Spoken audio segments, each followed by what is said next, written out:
Welcome to the recorded information session about the wildlife pilot study. In this informational video, we will discuss how the City of Los Angeles's Department of City Planning is identifying areas of ecological importance within the city and proposing a wildlife ordinance to ensure that development within those identified areas continues to serve as habitat and connectivity for wildlife.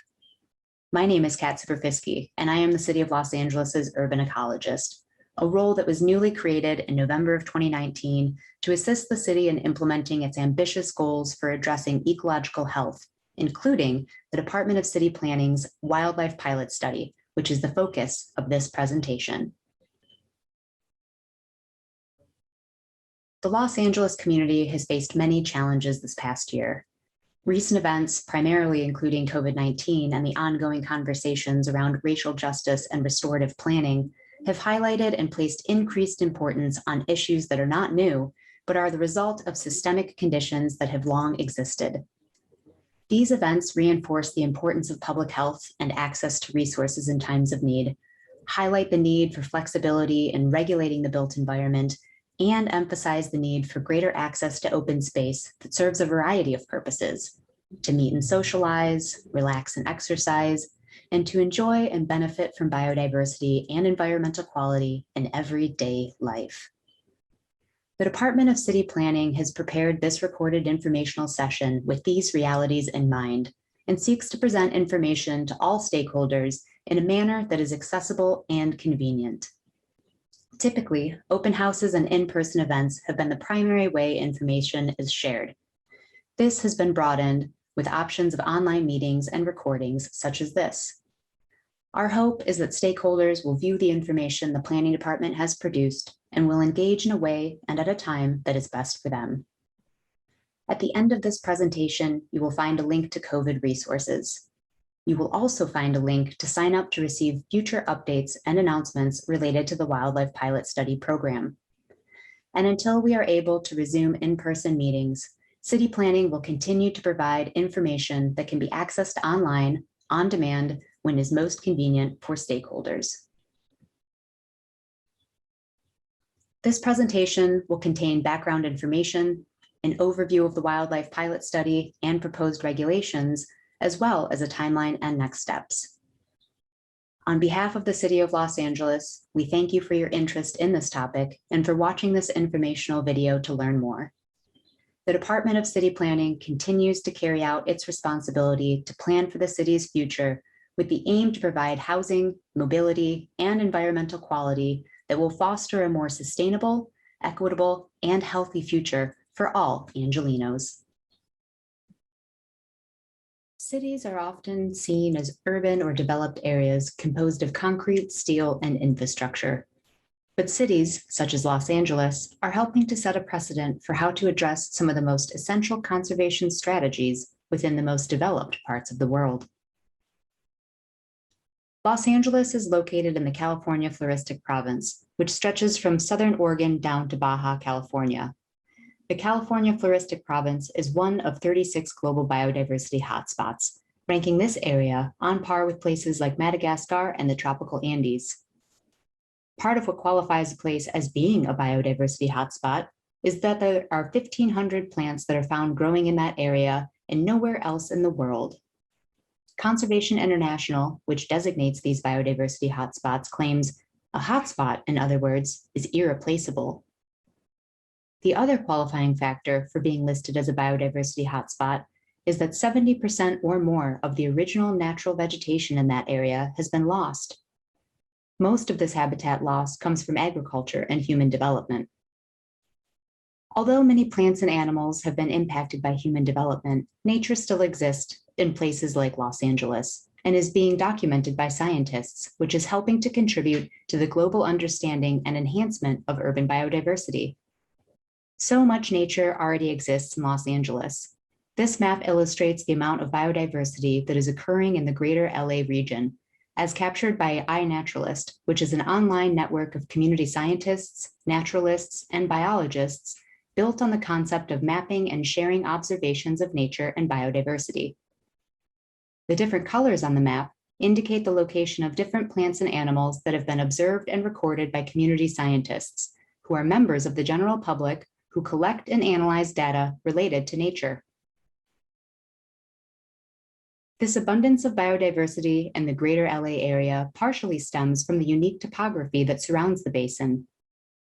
Unlike most of the mountain ranges in California and across the country that are oriented north-south, such as the Sierra Nevada mountains, the Rocky Mountains, the Appalachian Mountains, the transverse ranges, which include the Santa Monica Mountains, San Gabriel Mountains, San Bernardino Mountains, and Channel Islands, have an east-west orientation. This unique topography creates a diverse range of microclimates, different pockets of varying temperature, precipitation, and other environmental conditions across the LA landscape. The graphic shown here, originally from Elna Baker's book entitled An Island Called California, illustrates a cross-section of the Santa Monica Mountains. The orange line represents the mountain range, and the gray labels indicate the vast diversity of biotic zones and plant communities that are able to grow along this elevational transect. Natural community types that are stereotypically found in Southern California include things like salt marshes, coast live oak woodlands, coastal sage scrub and chaparral, southern cottonwood willow riparian forests, savannas, and grasslands, just to name a few. This array of natural community types contains a high diversity of plant species, which in turn provide habitat for a high diversity of animal life that also calls Los Angeles home. When plants disappear from the environment, it makes it very challenging for LA's wildlife to continue thriving and further jeopardizes the biodiversity that makes LA such a wonderfully unique place to live. Maintaining habitat not only benefits animals like those observed in these photographs, but this urban nature also benefits people too. Research consistently shows that connections to nature improve both physical and mental health among humans. There are many different efforts underway across the region and state to identify and address the need for more connected landscapes that enhance biodiversity. One local example is the National Park Service's research effort to track and monitor mountain lion subpopulations. Research such as this is informing the need for enhancing and reconnecting habitats around and through urban areas, since without these key connections, key species such as the mountain lion could become locally extinct in as few as 15 to 20 years. There are a multitude of other efforts underway to address ecological health in the Los Angeles region, some of which are being spearheaded by the City of LA. These plans, reports, and projects include such efforts as the City of LA's General Plan, which includes a specific conservation element, the City of LA's Green New Deal, the Bureau of Sanitation and Environment's One Water, Biodiversity, and Healthy Soils initiatives, and the City of LA's first step towards an urban forest management plan, among many others. Managing ecosystems in urban areas is essential to enhancing biodiversity, addressing climate change, and providing general resilience on a global scale. Many people may be surprised to know that wildlife can be found in many corners of the city, not only in public parks or open spaces. In urban settings, more than a third of green space is actually found in backyards and on private property. People may think that the Santa Monica Mountains are already protected open space areas within the city, but in reality, the land in the Santa Monicas is made up of many different individual properties, some of which are held by the city as public open space or by conservancies or public trusts for the community. However, most land is held by individual property owners and is zoned or built for housing. This fact highlights the importance of managing land on private property so that individuals can play a part in enhancing the environment for the benefit of all Angelenos. The Wildlife Pilot Study is an innovative approach to managing urban ecosystems at a variety of scales and a variety of land use types and ownerships that is being undertaken by the City of LA's Department of City Planning.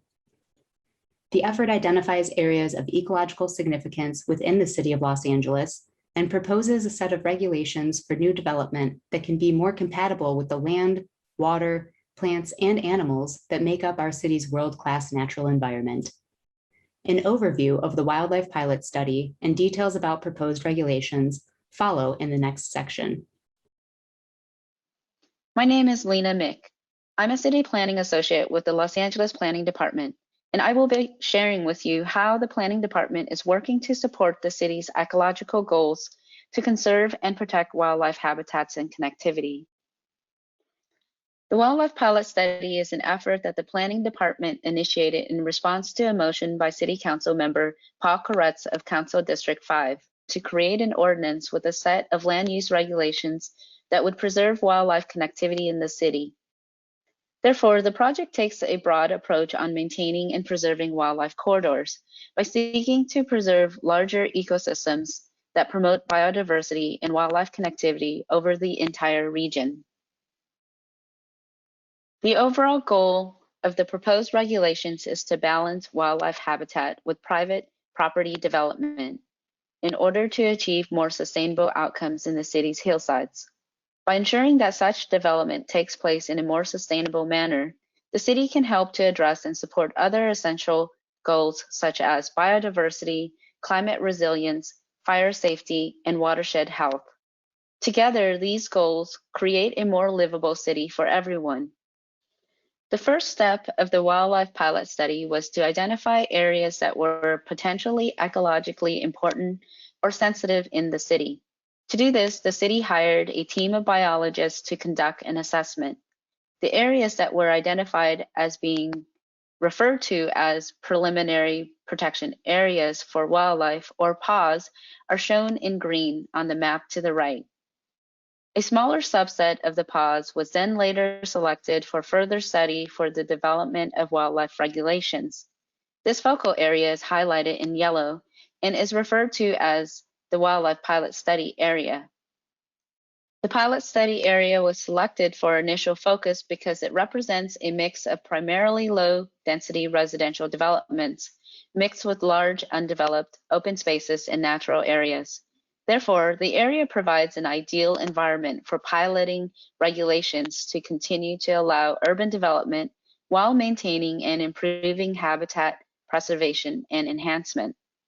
Once adopted, it is intended that the regulations being proposed for the Wildlife Pilot Study Area would eventually be expanded to all PAWS throughout the city. The pilot study area was also selected because it supports two important regional efforts: the County of Los Angeles Significant Ecological Areas, or SEAs, which are shown in green on the map to the left, and the Rim of the Valley Corridor, which is shown in brown. As illustrated on this map, the pilot study area is geographically situated in the middle of the Santa Monica mountain range, serving as a critical connection area for these and other wildlife in the region. The pilot study is also located within the very high fire severity zone, shown in red on the map to the right. So while the regulations aim to preserve native vegetation, the regulations also take into consideration the fire hazards that exist in the hillsides of the city. In addition to aligning existing city regulations and other jurisdictions' best practices, the wildlife team coordinated feedback within the department's divisions.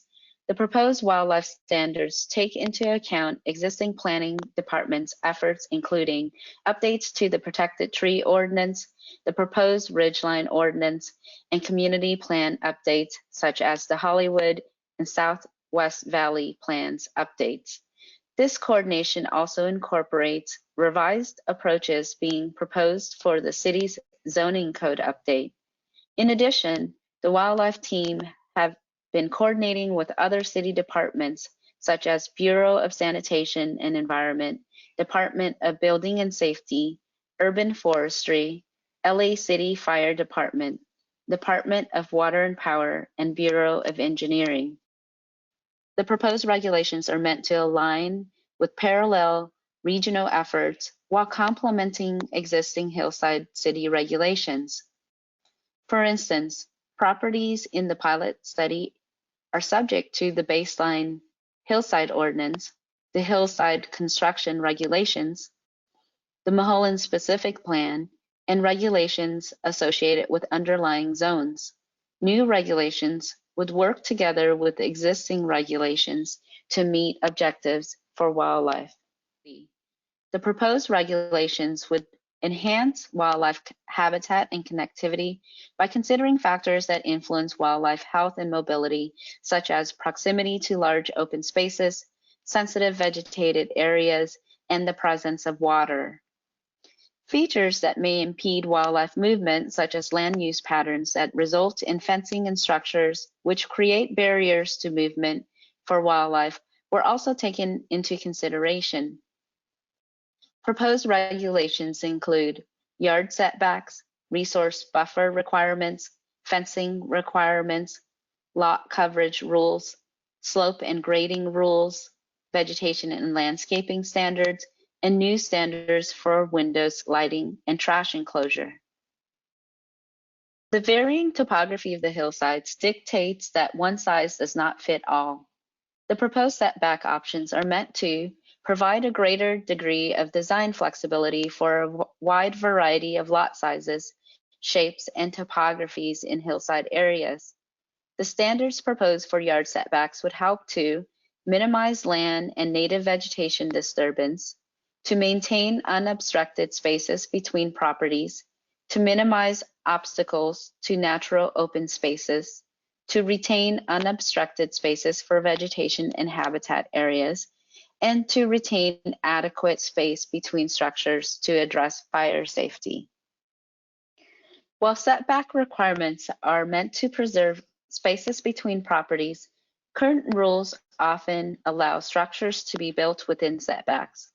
For instance, structures such as fences, decks, garages, and mechanical equipment, which can reduce wildlife movement, are often constructed within the setback areas, negating some of the benefits of requiring setbacks on properties.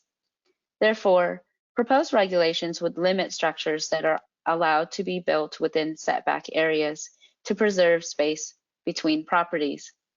Proposed rules for front, rear, and side yards also include a cumulative setback option, which would maintain existing requirements for yard setbacks, but allow properties to combine their front and rear yards or their side yards, so long as minimum setbacks are met.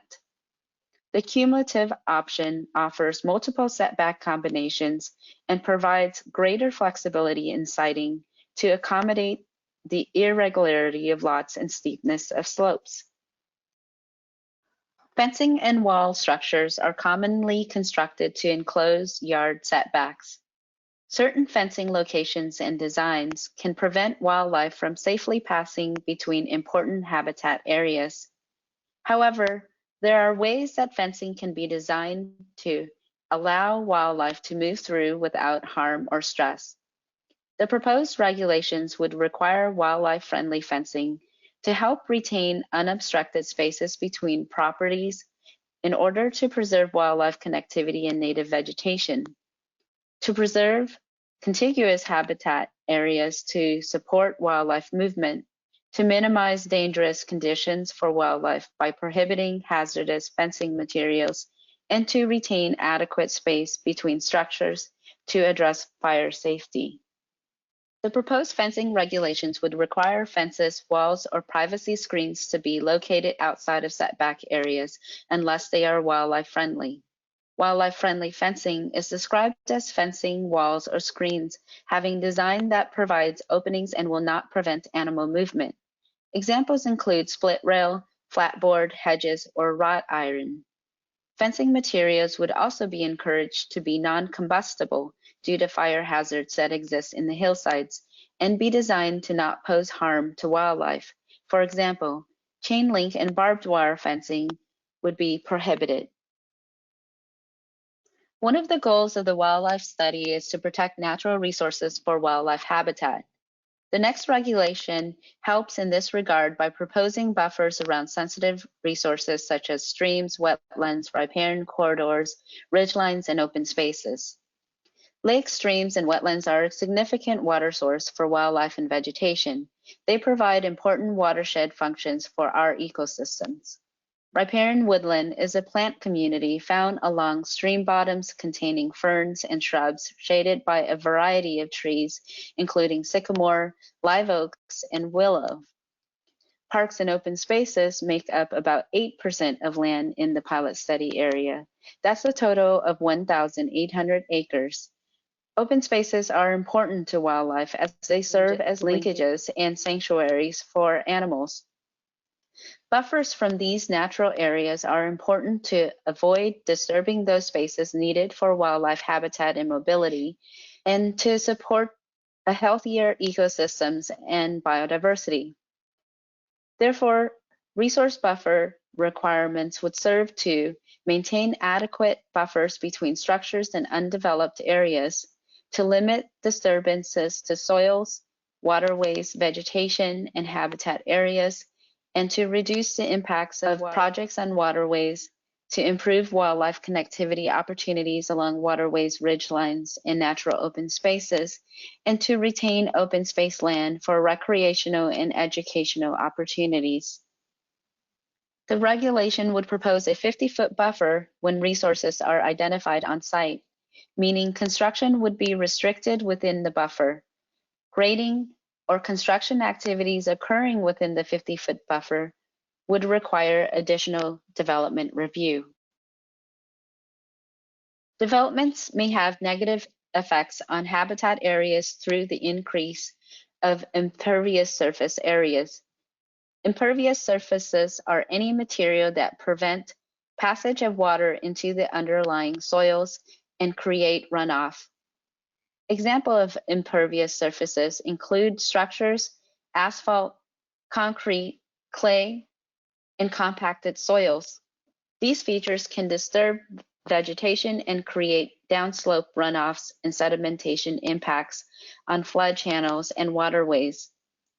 The proposed lot coverage limits would reduce the amount of impervious surface areas on site in order to control drainage and increase water percolation. The lot coverage limits would also reduce the potential for downslope flooding and retain unobstructed spaces and minimize disturbances, vegetation, and wildlife. To help reduce the overall impervious surfaces in the hillside, the proposed regulations would assign lot coverage maximums based on lot size. Impervious surfaces such as building footprint of a primary structure, accessory structures, hardscape features such as decks, garages, pools, tennis courts would also be counted towards the lot coverage maximums. Trees and other vegetation provide valuable nesting areas as well as food for wildlife. Grading and other improvements alter vegetation and topography and result in the loss of vegetation. Grading on very steep slopes presents additional challenges to fire safety and to preserving hillside terrain. The proposed slope and grading rules aim to minimize the removal and disturbance of biological resources, to minimize terrain modification, land disturbance, and alteration of topographic and geologic features, to reduce erosion and maintain mature hillside vegetation and trees, to minimize fire hazard by limiting alteration and development on steep slopes, to reduce the potential for overall loss of soil and support functional wildlife movement and connectivity, to improve natural water percolation and minimize water flows, to reduce potential for surface erosion, soil instability, or landslides by limiting disturbance on steep slopes, and finally, to preserve the natural setting and scenic characteristics of the Santa Monica Mountains. The current hillside development rules recognize steep slopes as one of many variables necessary to determine the size of development that can occur on a property. Yet current rules do not regulate where development can or cannot be sited on the slope. With the proposed ordinance, structures would not be permitted to be sited by right where portions of a lot are sloped 100% or more. Additionally, the regulations proposed would reduce the overall allowable by right grading amount based on slope steepness. This is to ensure that any earth-moving activities and vegetation removal that are conducted in association with development would only be done to the extent necessary to accommodate proposed uses and structures and done in a manner that will not cause excessive surface water runoff, erosion, sedimentation, or unstable soil conditions. These restrictions would limit disturbance to vegetation and soil, minimizing disruption to existing habitat and wildlife on site. Native and drought-tolerant landscaping offer multiple benefits for biodiversity. They are water efficient, support local plant and animal habitat, and can prevent erosion and runoff. The regulations proposed are intended to help to retain native trees as well as mature trees, to preserve rare species that are difficult to replace, such as the black walnut, to create safer environments to protect against fire hazards, and to improve watershed health. The proposed regulations would extend tree protection beyond the current protected tree ordinance to also affect mature trees, whether native or non-native. Such trees would be considered significant, and removal would require them to be replaced with native trees at a ratio of 2:1. The removal of dead trees would also require replacement. In addition, landscaping projects would be required to select species from a preferred native plant list that includes species suitable for the Santa Monica Mountains climate. Planting requirements would also need to align with fire-safe planting zones. The proposed regulations would also prohibit planting invasive species, which can diminish biodiversity and contribute to fire hazards. Non-reflective windows with screening or other treatment can reduce avian collisions and minimize disruptions in wildlife patterns and behavior. The proposed window standards would improve avian safety conditions by reducing avian injuries and death caused by reflective and transparent windows or other building design elements. Proposed standards include requiring windows and freestanding glass walls and facades to be treated with bird-safe treatment to prevent bird injury. Many suitable options include fritted, frosted, stenciled, and UV reflective glass, as well as architectural features such as overhangs, awnings, screens, nets, or other elements that layer, recess, or otherwise structurally break up large expanses of reflective or transparent surfaces, which can result in injury or death to birds that mistakenly collide with those untreated surfaces. Using the appropriate night lighting and less illumination can promote and maintain dark skies for the health and enjoyment of individuals and animals. The objective of the lighting standards is to reduce interruption or confusion of animal behaviors and activities, including movement, foraging, hunting, and disruption of mating caused by lighting.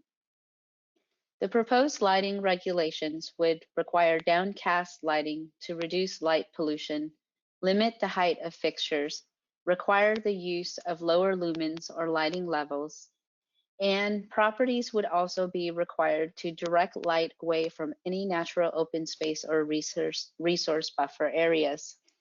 Wildlife can be attracted to unsuitable food sources from unsecured trash cans, or can become entangled in litter or ingest plastic and paper.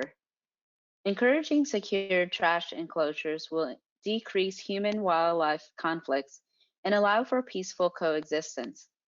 The proposed trash enclosure standard would minimize occurrences of human-wildlife interaction by removing attractive nuisances in unenclosed trash areas. The proposed regulations would require new projects to include trash enclosures that are enclosed and fire safe.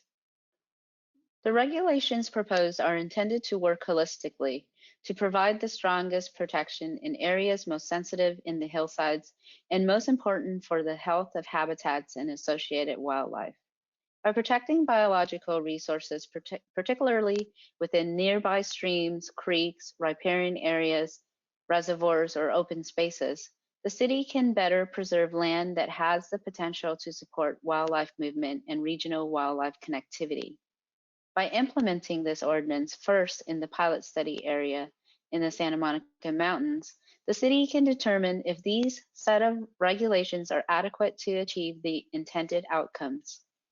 Following up the pilot study area implementation, the regulations are planned to be extended to other areas such as the proposed pause, as described earlier. The city plans to release a draft of the wildlife ordinance for public comment in spring 2021, while continuing to coordinate internal and interagency feedback. The release of the public draft will coincide with additional outreach efforts, including a live online workshop to collect additional questions, comments, and other feedback from stakeholders. The draft ordinance will then be scheduled for a public hearing and go before the City Planning Commission in summer 2021, where the CPC may recommend approval or ask for additional information. The final step would be adoption by the Los Angeles City Council later in 2021.